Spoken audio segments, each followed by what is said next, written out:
I'm going to demonstrate how to make a blood smear and how to read a blood smear.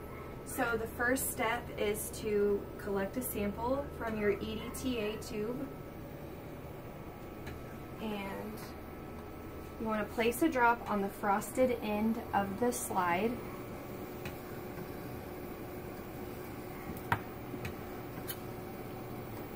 So you want to back your other slide up into the blood at a 30-degree angle and then push off.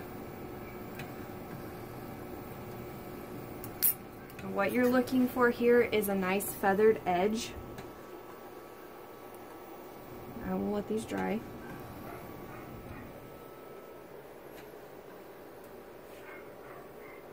You can press pause. Okay, so now I'm going to stain our slide, and I'm going to be using a 3-step diff quick, and I'm going to place it in each dip for 30 seconds, or I'm sorry, for 10 seconds.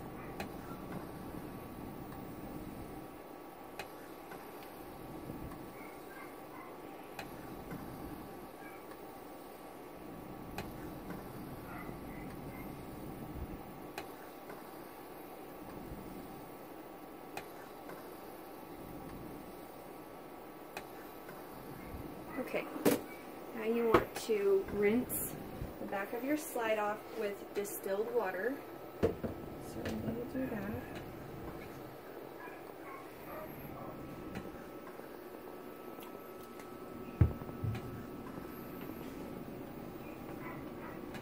Okay, I want it to dry.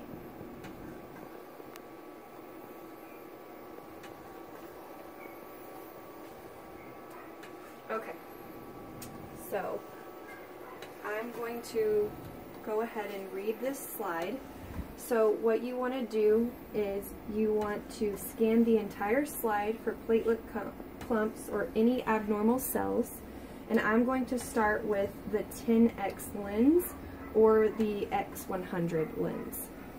So I'm going to go ahead and scan that there. And you want to locate the feathered edge, so I'm going to go all the way to the edge and locate my monolayer.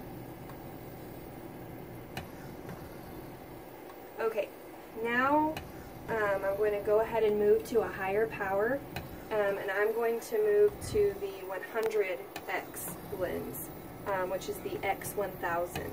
And that's going to be with oil immersion. You want to make sure you always put a drop of oil when you're using this. So I'm going to go ahead and drop some oil on my slide.